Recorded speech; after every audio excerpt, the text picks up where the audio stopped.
सकट की पूजा तो सभी घरों में होती है। हमारे घर में भी इसे खूब अच्छे से मनाया जाता है। लेकिन हर साल ना जो भी बनता है, जो सकट की पूजा के लिए बनता है, वो चूल्हे पे ही बनता है। तो हर साल हम सारे पकवान चूल्हे पे बनाते हैं और जो भोग के लिए बनाते हैं वो भी चूल्हे पे बनता है। तो आज मैं वही एकदम ट्रेडिशनल तरीके से बाजरे के और तिल के लड्डू बनाएंगे, जिसमें कई सारी चीज़ें पड़ती हैं और इतने ज़्यादा स्वादिष्ट लगते हैं कि ये हर साल एक बार तो बनते ही है सकट वाले दिन। लेकिन अगर आप खाना चाहें तो आप सर्दी में इसे कभी भी बना सकते हैं। तो मैं यहाँ पर बना रही हूँ और इसके लिए मैं सारी चीज़ें ऊपर लेकर के आ गई थी, क्योंकि चूल्हा ना ऊपर रखा हुआ है जाल के ऊपर, ताकि धुआं भी ऊपर अच्छे से निकल जाए। वैसे तो ये वाले लड्डू ना हम गैस पे भी बना सकते हैं, लेकिन जो चूल्हे पे ट्रेडिशनल तरीके से बनते हैं, जैसे पहले दादी नानी बनाया करती थी, बिल्कुल वही वाला स्वाद लाने के लिए हम इसे चूल्हे पे ही हमेशा बनाते हैं और बहुत स्वादिष्ट लगते हैं। लेकिन आप लोग अगर चूल्हे पे नहीं बना सकते हैं तो गैस पे भी बना लीजिए, बहुत स्वादिष्ट लगेंगे ये। तो इसके लिए छोटी वाली बहन भी हेल्प करा रही है, कुछ चॉपिंग करनी है, ड्राई फ्रूट वो चॉप कर रही है और मैं यहाँ पर गुड़ कट कर रही हूँ। तो सारी चीज़ें एकदम परफेक्ट लेंगे। तो मैंने यहाँ पर जो गुड़ ली है वो थोड़ा आधा किलो से थोड़ा सा ज़्यादा है, या फिर आधा किलो होगी। तो इसे मैं छोटा छोटा कट कर लूँगी ताकि बनाने में आसानी रहे। और मैं ना शुरुआत कर रही थी 12 बजे से, लेकिन हो ही नहीं पाया, तो 2 बजे से मैं बनाना स्टार्ट करी हूँ। तो मैं बना रही थी तो मैं सोच रही थी चलो मैं वीडियो भी शूट कर लेती हूँ और आप सबके साथ रेसिपी भी पहुँच जाएगी।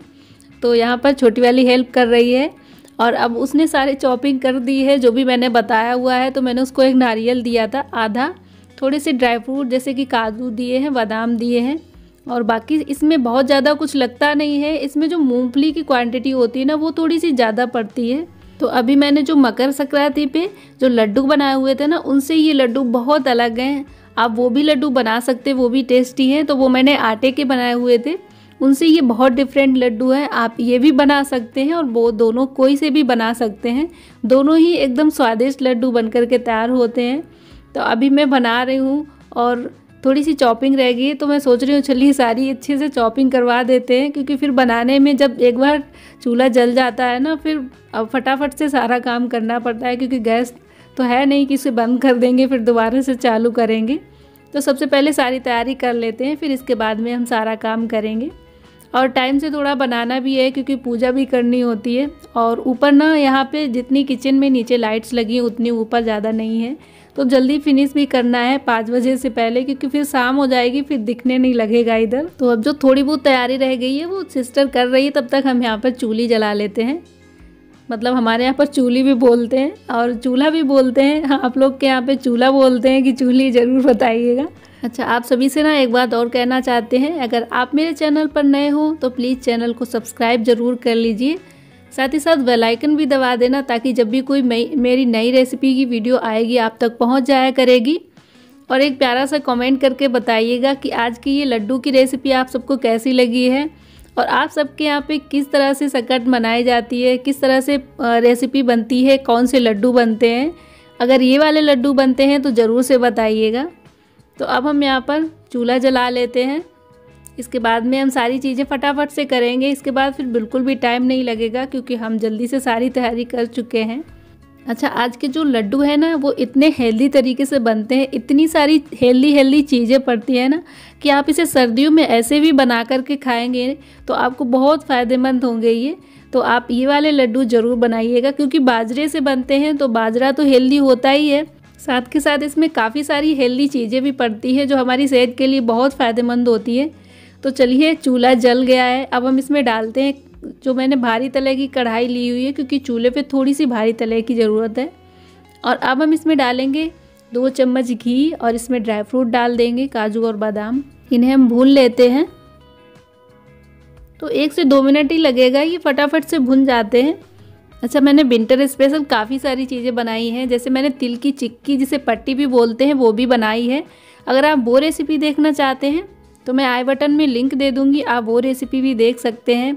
और बनाइएगा, बिल्कुल परफेक्ट बनेगी, जैसे आप मार्केट से एकदम क्रिस्पी ले आते हैं ना, बिल्कुल उसी तरीके की बन जाती है और बिल्कुल भी टाइम नहीं लगता है, 10 से 12 मिनट में बन करके तैयार हो जाती है। अब हम यहाँ पर नारियल भून लेंगे, क्योंकि मैंने ग्रेट करवा लिया था छोटी वाली बहन से। और जो ये नारियल है ना, ये 1 से 2 मिनट ही भूनना है, क्योंकि बहुत हल्का होता है। अगर आप ज़्यादा देर भूनेंगे ना तो फिर ये जलने लगता है। और ये नारियल एकदम ऑप्शनल है, आप चाहें तो थोड़ा डालें, चाहें तो ज़्यादा डालें, मतलब इसकी कोई क्वांटिटी फिक्स नहीं होती है। लेकिन थोड़ा अगर आप डालेंगे ना तो इसका जो टेस्ट होता है ना लड्डुओं का, वो और भी अच्छा आता है नारियल की खुशबू के साथ में। चलिए, अब नारियल तो भुन चुका है, अब हम इसे निकाल लेते हैं एक प्लेट में। अच्छा, बाजरे के लड्डू किस किस को पसंद है कमेंट करके ज़रूर बताइएगा। और ये वाले लड्डू बनाना ना मैंने अपनी मम्मी से सीखा है, हर बार वही लड्डू बनाती हैं, और जब मैं सीख गई हूँ तो मैंने कहा चलो फिर मैं ही बनाती हूँ। और मैंने इन्हें बहुत बार बनाया हुआ है, करीब 5 से 6 बार बनाया हुआ है, तो बहुत परफेक्ट बनने लगे हैं। तो अब ना हम क्या करेंगे कि मूंगफली फ्राई करेंगे, और इसमें ना आप जितनी चाहें उतनी मूंगफली डाल सकते हैं। तो मैंने यहाँ पर काफ़ी सारी मूंगफली ले ली है और मैंने सारी ही ड्राई रोस्ट कर ली है, क्योंकि ये वाला जो लड्डू होता है ना, इसमें अगर आप बाकी सारे ड्राई फ्रूट डालेंगे और मूंगफली नहीं डालेंगे तो फिर लड्डुओं में वो मज़ा ही नहीं आता है, जो एक्चुअल मज़ा आता है बाजरे के लड्डू में। वैसे आप अगर कोई और लड्डू बनाएं उनमें आप मूंगफली डालें या ना डालें, लेकिन बाजरे के लड्डुओं में आप ज़रूर से डालिएगा। और थोड़ी सी ज़्यादा ही पड़ती है, जितना आप बाजरा लेंगे ना उसे थोड़ा सा कम मूंगफली ले सकते हैं, लेकिन जो इसकी क्वांटिटी होती है ना वो थोड़ी बाकी ड्राई फ्रूट से ज़्यादा रखते हैं। अब हमने इसे 4 से 5 मिनट भून लिया है, बिना घी तेल के भूनेंगे ऐसे ही, क्योंकि इसके छिलके भी हटाने हैं। सारे भुन चुके हैं। अब मैं जो ये काम है ना, मैं बहन को बोल रही हूँ कि जल्दी से साफ़ करके ले आओ, वो भी ना बीच बीच में हेल्प करा देती है काफ़ी सारी। तो अब वो जब तक साफ़ कर रही है तब तक मैं यहाँ पर कुछ और काम कर लेती हूँ। तो मैं अब कढ़ाई में थोड़ा सा तेल डालूँगी सरसों का, और जब ये गर्म हो जाएगा ना तो हम इसमें भूनेंगे गोंद, जो कि गोंद ना हमारी सेहत के लिए बहुत फ़ायदेमंद होता है। इसमें कैल्शियम होता है, मैग्नीशियम होता है, जिससे कि इसे खाने से हड्डियाँ भी मजबूत रहती हैं, और ये स्किन और बालों के लिए भी काफ़ी फ़ायदेमंद होता है। साथ ही साथ ये लड्डुओं का टेस्ट भी बहुत बढ़ाता है। तो आप ज़रूर से डालिएगा, आप कोई सा भी लड्डू बनाएं आप उसमें गोंद ज़रूर डालें। तो इससे पहले भी जो मैंने लड्डू बनाए हुए थे ना, उसमें भी मैंने गोंद डाला हुआ था, तो इसमें भी मैं थोड़ा सा गोंद डाल रही हूँ, और थोड़ा सा ज़्यादा ही गोंद डालते हैं, लेकिन मुझे ना थोड़ी सी गोंद की क्वांटिटी कम लग रही है, तो मैंने सोचा चलो अब दोबारा नहीं बनाएंगे, इतने ही डाल लेते हैं। लेकिन जो बाजरे के लड्डू होते हैं ना उनमें थोड़ा सा ज़्यादा गोंद डालते हैं। तो वैसे ठीक है इतना गोंद, लेकिन थोड़ा सा और पड़ता है गोंद। आप अगर 1 किलो लड्डू बना रहे हैं पूरी क्वांटिटी में, तो उसमें लगभग आप 150 ग्राम तो 150-200 ग्राम तो आप गोंद डालें ही। तो अब हम यहाँ पर गोंद भून लिए हैं, अब थोड़ा सा घी और डालेंगे।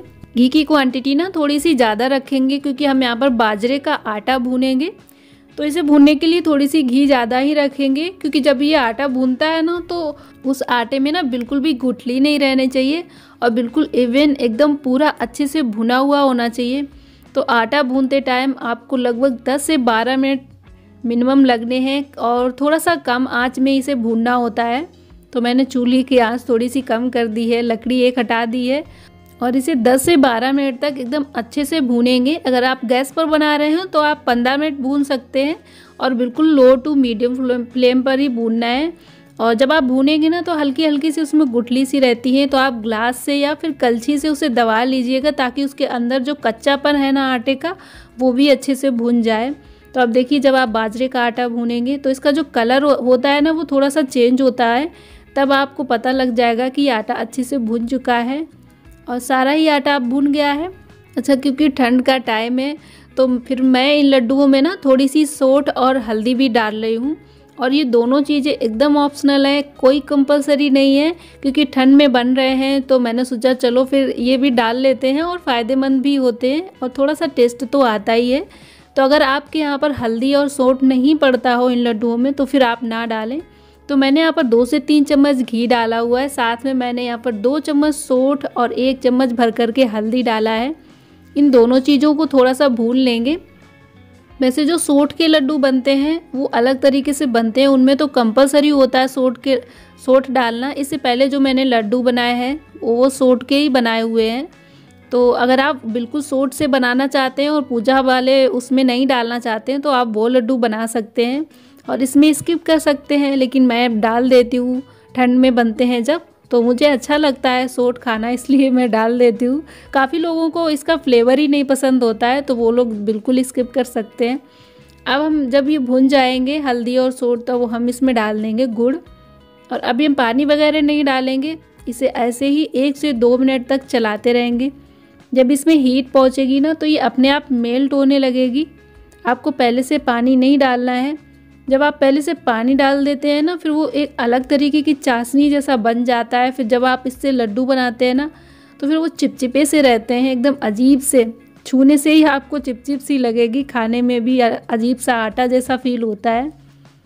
तो आप जब इसकी चाशनी बनाएं तो ये चीज़ ध्यान रखें कि आपको पहले पानी नहीं डालना है, इसे ऐसे ही पिघलने देना है। फिर जब पूरी गुड़ पिघल जाती है ना तो फिर उसके बाद में हम ज़रूरत के अकॉर्डिंग डालते हैं। अगर हमें लगेगा कि इतनी चाशनी में काम नहीं चलेगा तो हम 2-4 चम्मच पानी डाल सकते हैं, ज़्यादा इसमें पानी पड़ता नहीं है। और मैंने जो गुड़ ली है वो करीब आधा किलो से थोड़ा 600-700 ग्राम के आसपास होगी। और जो बाकी क्वांटिटी है और जो मूंगफली हो गई और जो आटा हो गया बाजरे का, बाकी सारे ड्राई फ्रूट, उनकी क्वांटिटी लगभग 800 से 900 ग्राम या 1 किलो भी हो सकती है। तो ऐसे मैंने तोला नहीं है, अंदाजे से बता रही हूँ।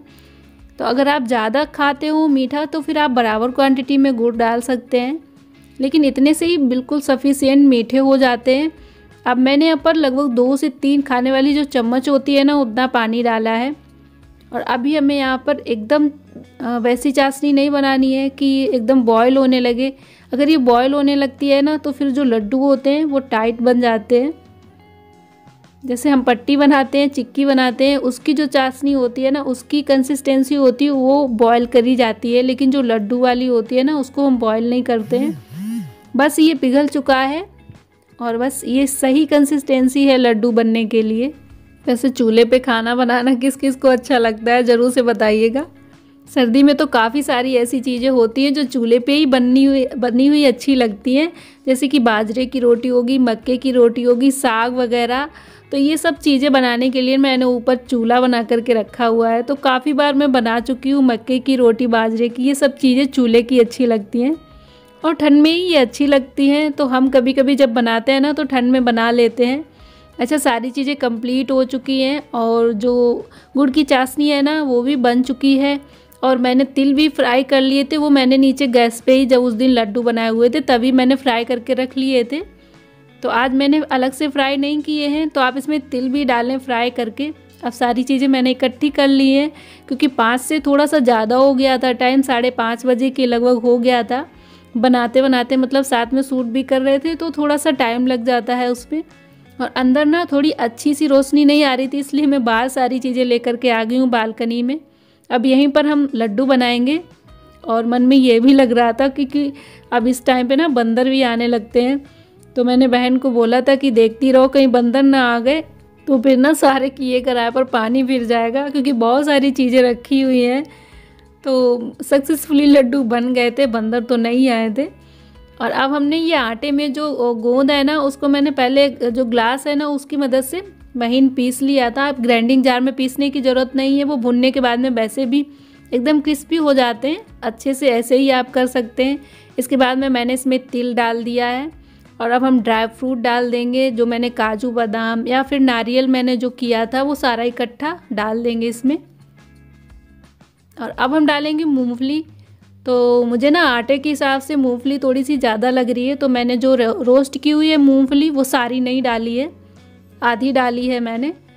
अब देखिए सारा चीज़ हम मिक्स कर लेंगे और अब हम इसमें डालेंगे चाशनी जो मैंने बना करके रखी थी।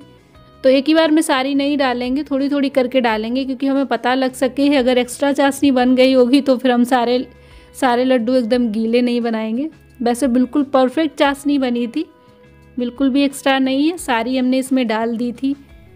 और जब आप ये लड्डू एकदम इसी तरीके से बनाएंगे जैसे कि ये बने हुए हैं, थोड़ा सा पेशेंस के साथ में सारी चीज़ें अच्छे से बना करके रखेंगे तभी ये लड्डू एकदम परफेक्ट बने। तो मैं गांव में भी ना इसी तरीके से चूल्हे पे ही लड्डू मम्मी को बना के देखती थी बनाते हुए, तो मुझे काफ़ी अच्छा फील होता था। और ये लड्डू ना मुझे शुरू से ही बहुत पसंद है और जब से मैं इसे बनाने लगी हूँ ना तब से मैं ही हमेशा बनाती हूँ। तो इस बार भी मैंने ही बनाए हुए हैं और वैसे ना हर बार बहुत ज़्यादा क्वांटिटी में बनते हैं, लेकिन अभी खिचड़ी पे बहुत सारे लड्डू बनाए हुए थे जो कि मैंने गोंद के बनाए थे, तो इसलिए मैंने अभी इतने ज़्यादा नहीं बनाए हैं। और ये ख़त्म हो जाएंगे तो क्योंकि अभी सर्दी तो थोड़ा सा चलने वाली है 1 से 1.5 महीने, तो फिर से बना लेंगे। और मेरे घर में ना ये लड्डू सबको ही बहुत पसंद है, मतलब ऐसा कोई भी नहीं है कि जिसको ये वाले बाजरे के लड्डू ना पसंद हो। तो चलिए अब हम इसके लड्डू बना लेते हैं। अच्छा, इन लड्डुओं को बनाने की एक ख़ास बात ये भी है कि जब आप आटा को भूनते हैं ना, तो आप थोड़ा सा ज़्यादा क्वांटिटी में घी या फिर रिफाइंड ऑयल भी डाल सकते हैं। अगर आप ज़्यादा घी ना डालें तो इसे अच्छे से जब आप भूनेंगे ना, तो फिर बिल्कुल ही एकदम मुंह में रखते ही घुल जाने वाले लड्डू बनेंगे। बिल्कुल आपको खाने में आटा फील होगा ही नहीं, एकदम दानेदार लड्डू बनते हैं। तो आपको ये दो चीज़ें ध्यान रखनी है कि आटा जो है वो अच्छे से भूनना है, थोड़ा सा ज़्यादा क्वांटिटी में रिफाइंड या फिर घी डाल करके। इसके बाद में आपको जो चाशनी है ना, उसमें ज़्यादा पानी वगैरह नहीं डालना है। तो लीजिए, परफेक्ट लड्डू बन करके तैयार हो चुके हैं। इन्हें आप 1 से 1.5 महीने 2 महीने भी आराम से खा सकते हैं। बिल्कुल भी ये टाइट नहीं होते, जैसे आप आज बनाएंगे बिल्कुल वैसे ही बने रखे रहेंगे। तो आपको सकट की बहुत बहुत बधाइयाँ। तो मिलते हैं नेक्स्ट रेसिपी में, तब तक के लिए बाय बाय, टेक केयर।